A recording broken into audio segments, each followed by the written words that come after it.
안녕하세요. 똑똑 두드리는 워킹맘 닥터 정가영입니다.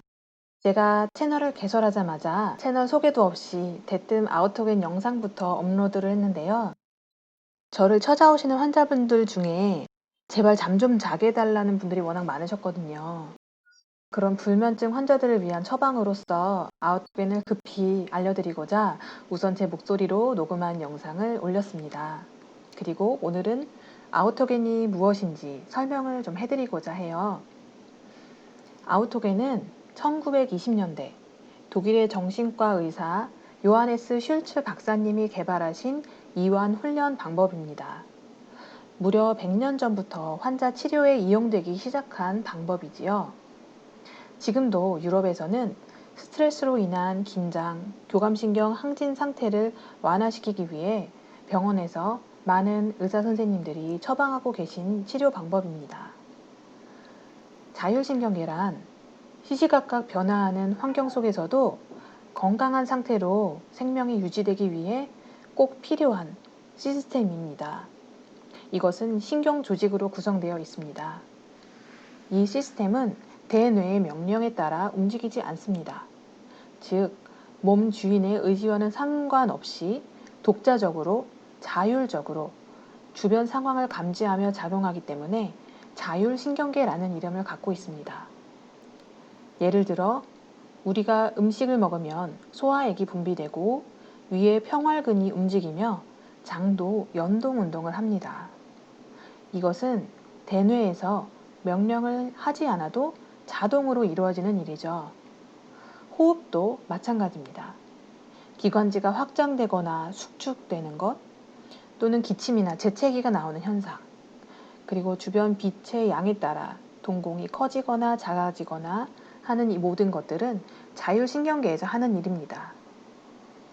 자율신경계는 크게 두 가지 영역으로 구분됩니다. 교감신경과 부교감신경입니다. 흔히 교감신경은 호랑이가 쫓아오는 상황에서 내 몸에 자동적으로 일어나는 반응들을 포함합니다. 동공은 커지고 심장은 빨리 뜁니다.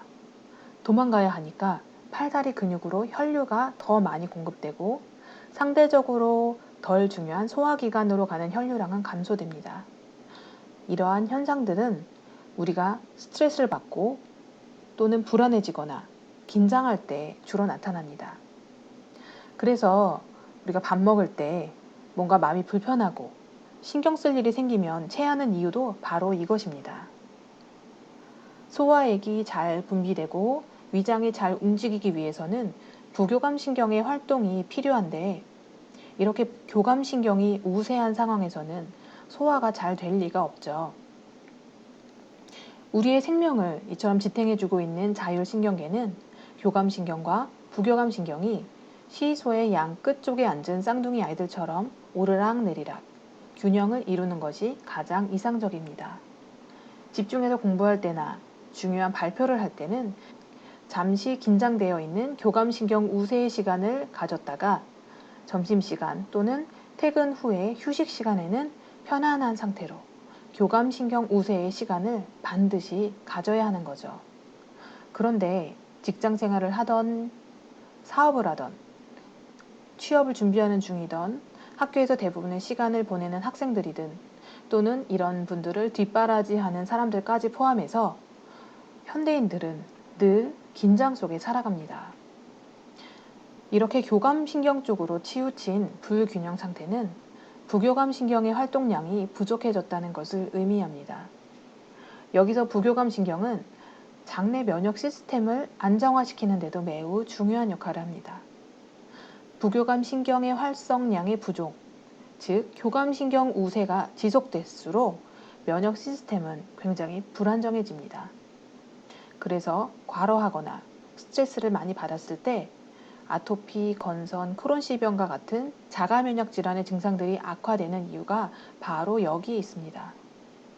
아우토겐은 자율신경계의 불균형, 특히 지나치게 교감신경 쪽으로 기울어진 상태로 살고 있는 현대인들에게 부교감신경의 활성도를 올려줌으로써 자율신경계를 다시 건강하게 균형 잡힌 상태로 회복시키는데 효과적인 방법입니다. 중요한 프로젝트를 맡아서 아침부터 여러 사람들로부터 압박을 받으며 일하고 집에 왔을 때 몸은 너무 피곤하고 천근만근인데 정신은 말똥말똥해서 자고 싶어도 잠이 들지 않는 그런 경험을 하신 분들이 많을 거예요. 낮 동안에는 강한 긴장 상태가 지속되다 보니까 이제는 이완하는 방법을 잊어버리게 된 거죠. 이럴 때 아웃토겐을 하다 보면 자연스럽게 이완하는 방법을 다시 배우게 됩니다.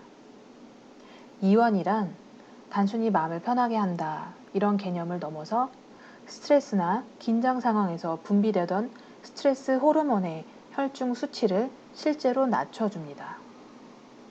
스트레스로 인한 긴장 상태가 지속되면 스트레스 호르몬의 분비와 혈관의 수축으로 인한 혈액순환의 장애, 혈압의 상승, 염증 물질의 분비 등 실질적으로 건강이 나빠지는 변화들이 계속해서 꼬리에 꼬리를 물고 일어납니다. 이러한 신체 내의 변화는 다시 스트레스로 작용을 합니다. 아우토겐이라는 방법을 통한 이완 훈련은 이러한 악순환을 끊어주는 방법입니다. 이처럼 아우토겐은 만병의 근원이라 불리는 스트레스를 조절함으로써 원인을 치료하는 대표적인 방법이라고 할 수 있습니다. 실제로 유럽에서도 불면증을 비롯해서 공황장애, 고혈압 등 여러 질병의 치료 효과가 이미 입증된 바가 있습니다. 이렇게 제대로 된 치료 효과를 위해서는 취침 전뿐 아니라 하루 3회 혹은 4회 정도의 아우토겐 훈련을 꾸준히 연습하는 것이 필요합니다. 쉽고 간단하지만 꾸준히 실천한다면 진짜 건강을 되찾을 수 있는 이완훈련 아우토겐을 소개해드렸습니다. 경청해주신 여러분 감사합니다.